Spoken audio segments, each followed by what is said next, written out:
Aïe, aïe, aïe. Hey, je me sens rouillée de m'en revenir sur mon propre groupe. Après un mois de pause ici et 3 semaines de vacances. Ah! Alors, je suis super heureuse de vous retrouver malgré que rouillée, les filles.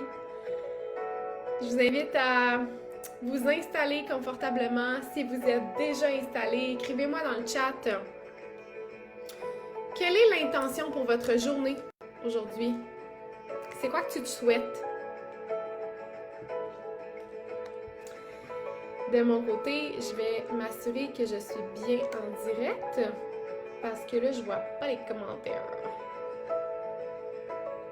Tout fonctionne. Je vois des petits yeux.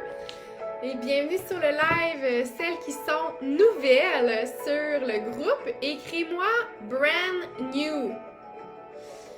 Et les boss women épanouies qui sont là depuis un petit moment, écris-moi boss woman épanouie, que je puisse tout vous yeuter, prendre le pouls. Qui es-tu? D'où tu viens? Ça fait combien de temps que tu es là? Et mes Glow Up Queen, vous pouvez écrire Glow Up Queen pour vous célébrer dans le chat. Alors, je vais fermer d'abord et avant tout ma petite musique.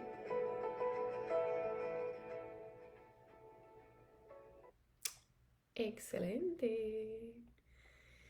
Donc, vous avez bien lu le titre de cette divine publication qui est un live.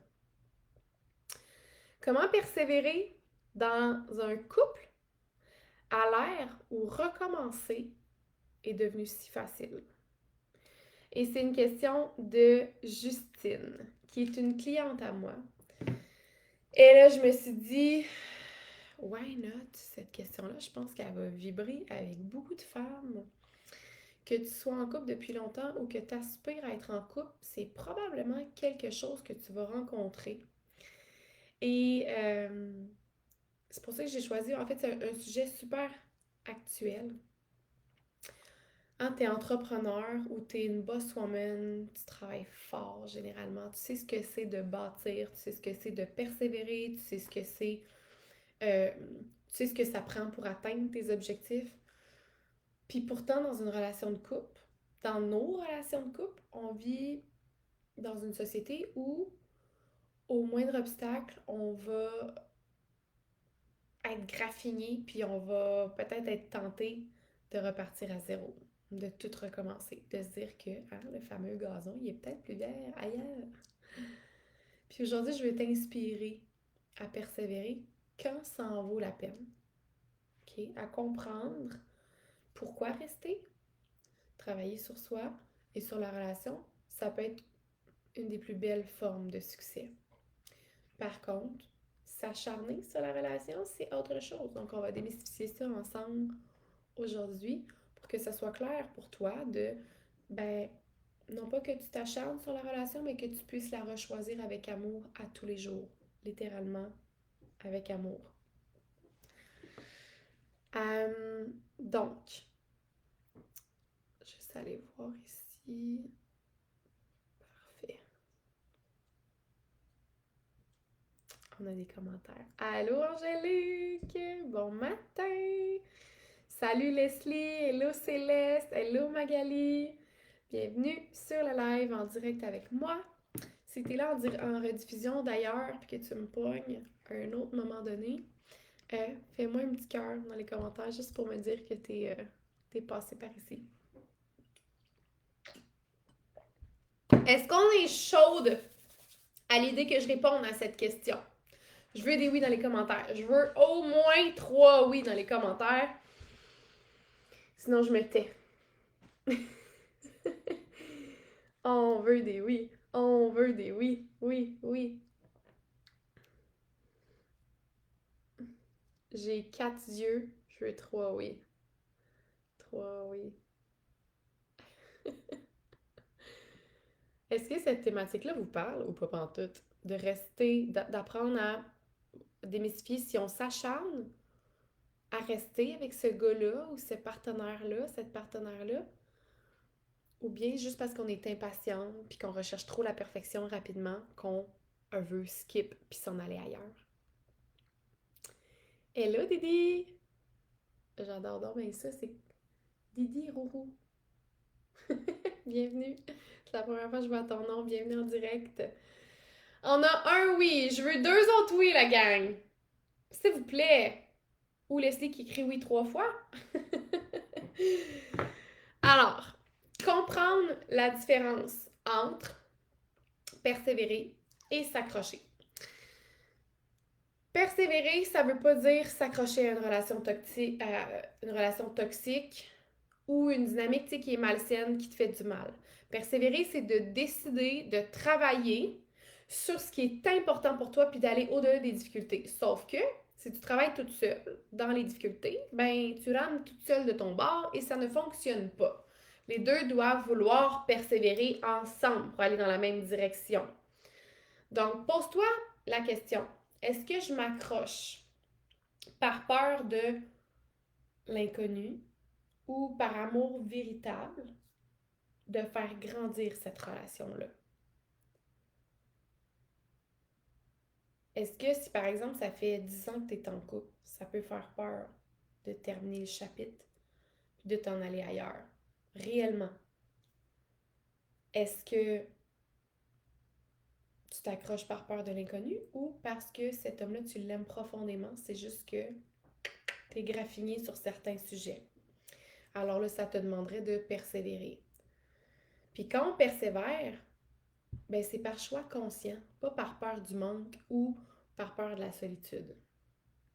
Fait que c'est super important de faire la distinction entre une relation où il y a encore du potentiel à explorer. Puis moi, je dis souvent à mes clientes, quand elles se posent la question à savoir, ouais, je reste-tu, je reste pas, c'est-tu terminé? Ou il y a encore quelque chose à vivre, la question à me poser, puis vous m'avez déjà entendu le dire ici sur le groupe, parce que je la dis souvent, puis c'est une question qui m'a servi moi aussi par le passé. La question est la suivante. Est-ce que je sens que je suis au bout de cette expérience-là avec la personne avec qui je suis? Parce que les relations sont des expériences. C'est tout simplement ça. C'est des expériences. Puis ça se peut que tu sois rendu au bout de cette expérience-là, que dans ton cœur, quand tu te poses cette question-là, la réponse est claire, puis c'est oui. Puis ça se peut que ce soit non. Soit parce que tu as quelque chose encore à guérir avec cette personne-là, ou à transcender, ou à mettre au clair, ou à aller explorer. C'est pas tout à fait terminé. Tu sens pas que ton expérience est terminée. C'est vraiment l'amour qui choisit, ton cœur qui choisit si l'expérience est terminée ou pas. C'est pas ta peur. C'est qui dit, je suis dans une relation quand même nouvelle, 2 mois, puis mon partenaire m'a nommé que mes variations d'humeur lui pesaient. Mon premier réflexe a été de vouloir me pousser. Merci de nous partager ça. Ben oui, j'imagine que ça t'a fait te sentir rejeté pour qui tu es, dans ta sensibilité. Et connaissant ton histoire, ben c'est sûr que ton mécanisme de défense, c'est la fuite. Mais regarde comment ça a déjà été présent par le passé, ce pattern-là, que quelqu'un te rejette dans ta sensibilité. On en a déjà parlé. Et là, tu as transcendé ton mécanisme qui était avant de ah ouais, tu veux pas de moi comme je suis, je me referme ou je m'en vais. Tu l'as pas fait. Good job. C'est comme ça qu'on brise un pattern. Quand on répond différemment à une blessure. Hello Céleste! Oui, oui, oui, je t'écoute en conduisant. Merci. Attention, là, les textos au volant. C'est peut-être pour ça là, que j'avais pas de réponse. Vous êtes tous en route pour aller porter vos petits. Hello Caroline! Caroline qui dit, je suis toujours partagée entre le fait de persévérer car je sais que le gazon n'est jamais plus vert ailleurs ou rester et améliorer ma relation. L'amour, selon moi, ça se travaille, mais ça se travaille à deux. Absolument, c'est ce que j'ai dit au début, puis on va y revenir. Merci pour vos partages, les filles, c'est super riche. J'aime ça vous lire, j'aime ça sentir qu'on est ensemble, que je ne suis pas toute seule à parler devant mon écran. Donc, fait que la différence entre persévérer puis s'accrocher, on a vu ça. Maintenant, Communiquer, ok? Communiquer ouvertement puis reconnecter. Se reconnecter. J'ai la bouche sèche ce matin. L'un des piliers pour persévérer dans un couple, c'est la communication. On le sait, c'est cliché, tout le monde le sait. La clé du succès d'un couple, tout le monde généralement va répondre la communication. Mais pas n'importe quelle communication. Une communication sincère. Puis surtout, une communication vulnérable. Et c'est donc pas ce qu'on aime faire, être vulnérable. Souvent, quand les choses deviennent difficiles, on a tendance à se fermer, comme je viens de dire à Leslie. Tu me reproches quelque chose qui me fait mal, je ferme mon cœur au lieu de ouf, ça m'a donc bien fait mal ce que tu m'as dit. Ça vient de réveiller telle chose. J'ai besoin que tu me donnes une autre réponse. J'ai besoin qu'on prenne soin de ça. Parce que je me sens vraiment pas bien. Je veux plus que ça se reproduise. Donc ça, c'est parler avec son cœur. Au lieu de se refermer, au lieu d'éviter les conversations qui sont plus délicates. Salut Anne-Sophie! Bienvenue sur le live! Mais c'est justement dans ces moments-là où est-ce que ça gratte ton cœur, là. C'est là où est-ce qu'il faut ouvrir le dialogue. C'est le moment le plus important.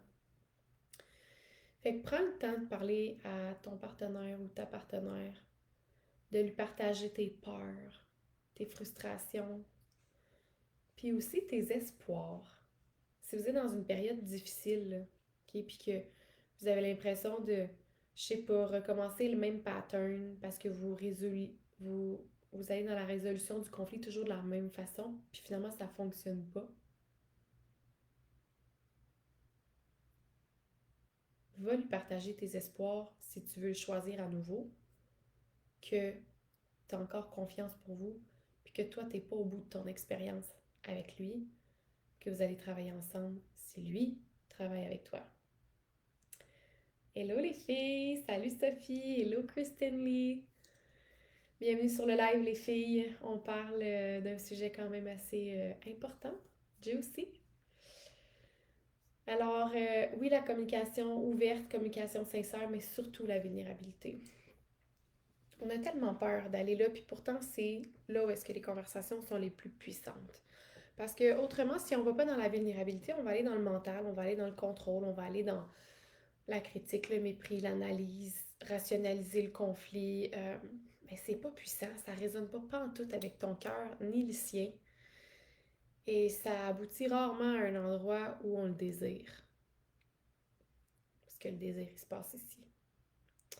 Fait que une pratique que j'aime recommander, que je te suggère, d'ailleurs j'ai une pièce de contenu qui s'en vient là-dessus, c'est de faire des check-ins réguliers. T'sais, au lieu d'être tout le temps en train d'éteindre des feux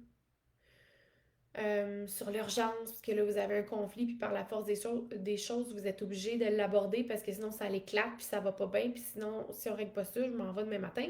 On est obligé d'avoir une conversation par la force des choses. Au lieu de ça, on se prend des petits meets réguliers. On se fait des petites rencontres à toutes les semaines, toutes les 2 semaines, les mamans minimum à toutes les semaines. Parce que vous avez les enfants à gérer, la famille, puis vous avez votre couple aussi. Donc, ça demande des entretiens réguliers. Fait que des petits check-ins où chacun partage comment il se sent, sans jugement. Qu'est-ce que tu désires? Qu'est-ce que tu as aimé cette semaine? De quoi tu es fier de toi? T'aurais-tu quelque chose à me partager? Tu sais, comme quand tu fais une rétrospective la dernière semaine, qu'est-ce que tu aimerais me partager? Qu'est-ce que tu aimerais qu'on aborde pour qu'on soit plus en harmonie? Des petits check-ins comme ça, là, ces moments-là te permettent de maintenir la connexion vivante et l'harmonie, puis d'ajuster le cap quand c'est nécessaire avant qu'on en vienne à un conflit, une explosion, là, tu sais. Au lieu d'éteindre un feu, ben, tu préviens toujours. Il y a beaucoup moins de conflits de cette façon-là parce que tu abordes tout en temps réel. Et reconnaître aussi que les cycles font partie du couple, comme dans tout. Comme le cycle de la nature, comme le cycle de nos menstruations, comme le cycle de la lune, le cycle de la tombée des feuilles, puis les bourgeons qui éclosent, comme tout est cyclique, tout comme ton couple. Fait que Tout comme dans ton entreprise, il y a des hauts et des bas. Il y en a aussi dans une relation. Sauf que si tu as plus de bas que de hauts, on doit s'ajuster. Il doit y avoir quelque chose qui change. Allô, ma Paul Émilie! Alors, euh, ça sera jamais facile, OK? Puis je dis souvent à mes clientes, ça serait tellement plus facile d'être célibataire. C'est toujours plus facile d'être célibataire. Quand t'es célibataire, t'as juste ton histoire, tes bobos, tes blessures, tes désirs, tes besoins, toi. C'est pas compliqué. Quand tu viens choisir un partenaire, c'est toi, plus l'autre. Les deux ensemble. Son histoire, ses blessures, ses bobos, ses désirs, ses besoins, ses aspirations, sa vision. Puis là, il faut que tu fasses ça de même. Tabarouette! C'est tout un défi. Tu peux pas t'attendre à ce que ça soit facile. C'est supposé être quand même relativement simple si votre communication est fluide puis que vous vous êtes choisi pour les bonnes raisons, puis que, bref, vos valeurs concordent, c'est supposé être quand même simple. Mais la résolution de conflits, nos triggers, les blessures, la guérison qu'on va retrouver dans une relation, ça sera jamais facile. On peut pas s'attendre à ce que ce soit facile. Donc, une relation qui dure, ça passe par des phases de questionnement, de doute, parfois de déconnexion temporaire, mais déconnexion peut-être de l'autre pour aller te recentrer sur toi, puis après ça, flou, venir reconnecter encore mieux. Le défi, c'est de ne pas fuir quand les choses se compliquent. Parce que si tu es à une période difficile, demande-toi une question que j'aime te suggérer encore. Est-ce que c'est une phase qu'on vit en ce moment ou c'est le signe d'un problème plus profond?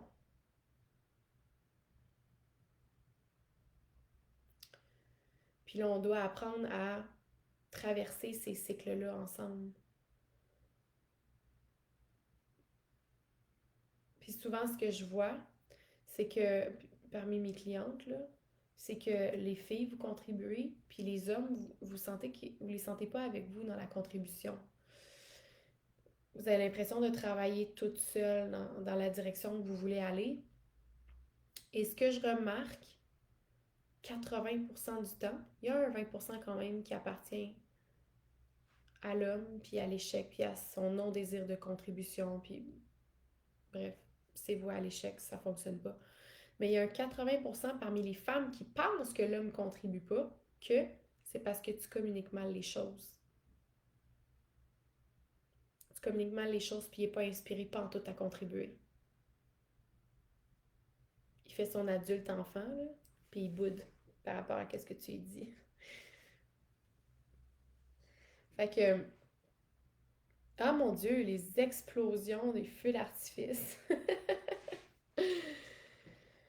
Fait que, ne pas fuir les choses, vraiment te demander, ok, est-ce que c'est une phase ou est-ce que en ce moment on a un problème plus profond que ça, là, puis on doit l'aborder.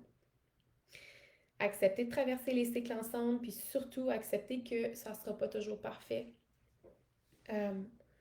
C'est une compétence clé dans ton couple, l'acceptation. Mais pas l'acceptation de ce qui est contre tes valeurs. Acceptation d'être dérangé, déstabilisé, oui. Acceptation des conflits, des désaccords, oui.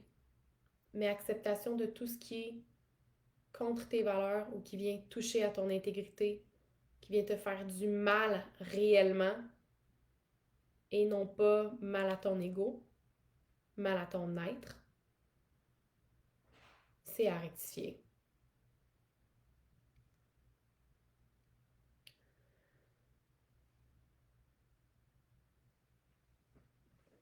Donc, est-ce que ça vous parle, ce que je vous partage depuis une vingtaine de minutes?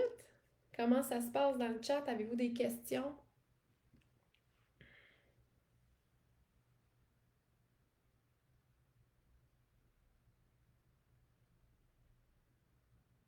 Laissez-moi savoir.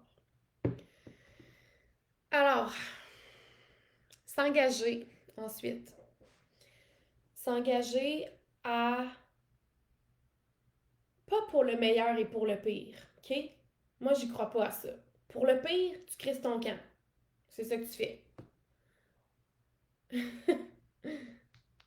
Des fois, la thérapeute apprend un petit langage non thérapeutique ici, là.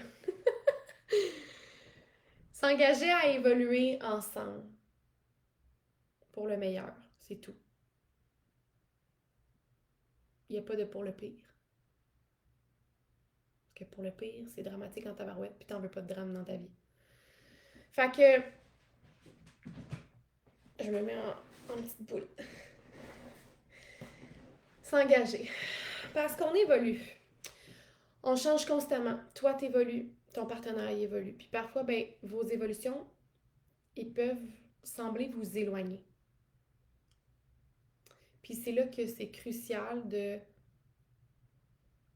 revenir, renchérir, réaffirmer votre engagement l'un envers l'autre. Parce que c'est pas parce qu'on évolue qu'on n'est plus fait pour être ensemble. Parce que tant que vos cœurs sont ensemble et bienveillants, il y a toujours moyen d'être dans l'acceptation de l'évolution de l'autre. Tu veux pas quelqu'un qui est pareil comme toi de toute façon. Caroline qui dit: je me demande comment distinguer le mal de l'ego et le mal des valeurs profondes et de soi-même. Ce sera une bonne question peut-être pour un autre live, Caroline. Parce que je pourrais partir pendant... en fait, j'ai un module complet là-dessus dans mon programme Glow Up, de démystifier l'ego puis l'être. Mais je note ton interrogation.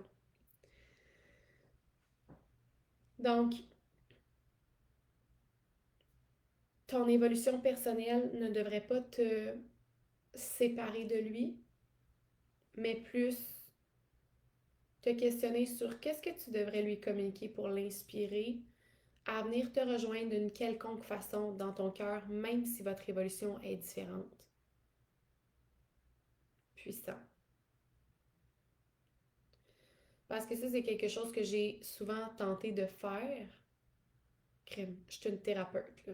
Genre, je les vois à 100 000 à la ronde, les comportements de mon chum quand il est dans son ego.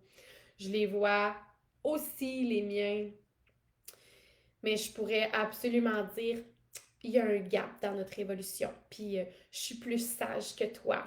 Puis t'es trop dans ton ego. Puis ça mène nulle part. Puis je veux dire, c'est pas tant d'être égal au niveau de notre évolution qui est important, mais plus est-ce qu'on est capable de se rejoindre dans nos besoins puis nos désirs, tout simplement.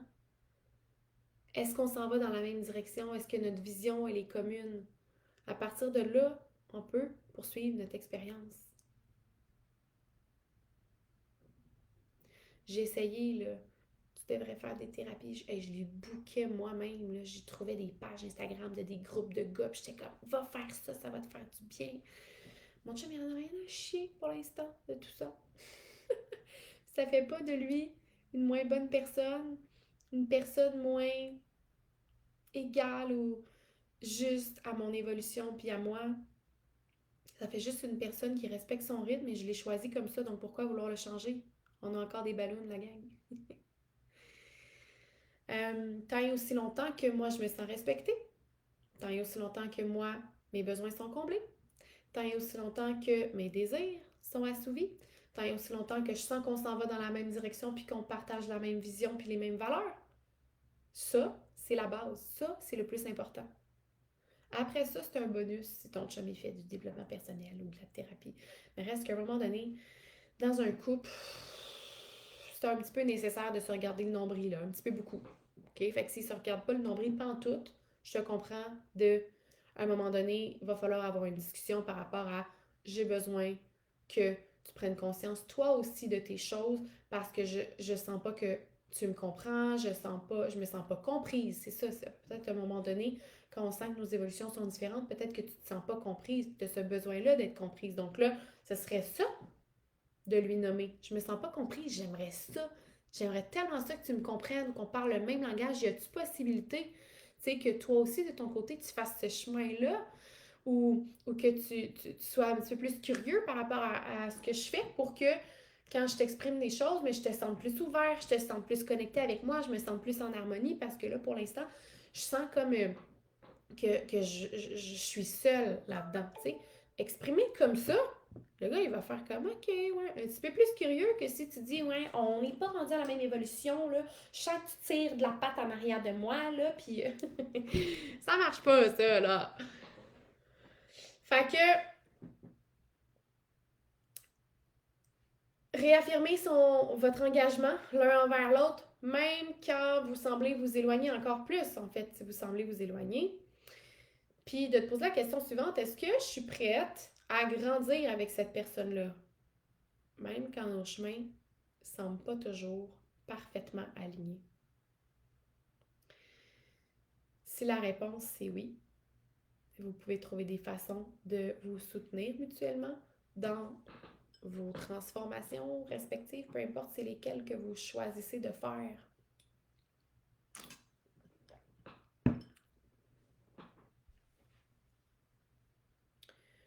Puis l'évolution, c'est aussi être prêt à ajuster nos attentes. Puis à s'ouvrir à des nouvelles façons de fonctionner dans la relation. Mais souvent, vous les connaissez même pas, vos attentes, ou votre chum les connaît même pas. Vous connaissez vos attentes, mais votre chum les connaît même pas, fait que vous vous retrouvez tout le temps déçu. C'est quand la dernière fois que tu as exprimé tes standards clairement à ton chum? Voici à quoi j'aspire, voici comment j'aimerais qu'on passe nos fins de semaine. Voici comment j'aimerais me sentir quand je me réveille le matin à tes côtés. Voici comment j'aimerais qu'on communique. Voici comment j'aimerais qu'on fasse l'amour. C'est quand tu as exprimé tout ça. Au lieu de juste dire, ça marche pas, ça c'est pas bon, ça c'est bien, ça j'aime pas ça je vais régler avec les deux. Ça fait OK, fatigant, je vais faire ça.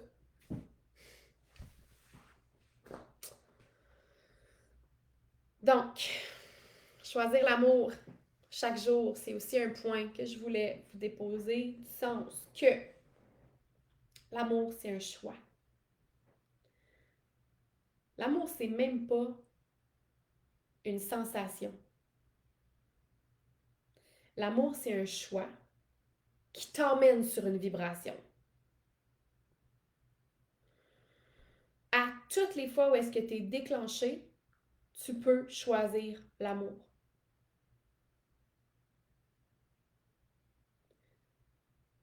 Sauf que c'est possible aussi que tu manques de force au niveau énergétique puis émotionnel pour être capable de choisir l'amour quand tu es dérangé. Et c'est là où est-ce qu'on fait le travail énergétique ensemble derrière ça, dans mes accompagnements, pour que tu prennes la force au niveau de ton énergie, de ton être, puis que ton ego, lui, diminue. Donc, quand tu es déclenché, tu es capable de prendre le dessus sur ton ego, puis c'est ton être qui s'exprime et non pas ton ego. Mais persévérer, c'est faire le choix d'aimer, jour après jour. C'est pas de l'amour par habitude ou par obligation, mais par amour conscient. Un choix conscient de te rechoisir jour après jour. Chaque matin, quand tu te lèves, tu as le choix. Tu as le choix de nourrir ta relation, de mettre de l'énergie positive dedans, même quand c'est difficile.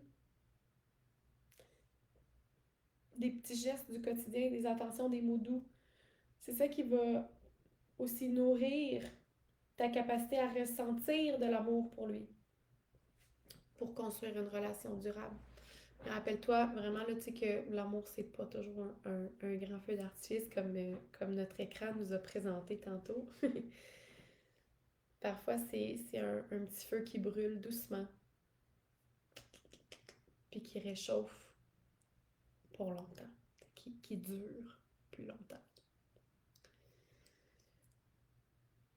Les amours de grands feux d'artifice passionnels et tout, c'est rare que ça dure, c'est rare que ça se termine bien en fait. C'est trop passionnel, c'est trop mental, illusoire, égotique. Alors qu'un petit feu qu'on nourrit doucement, on rajoute une petite bûche, une autre petite bûche, puis on l'entretient, puis on le regarde fréquemment pour s'assurer que les flammes sont vivantes. puis qui nous réchauffe comme on le désire.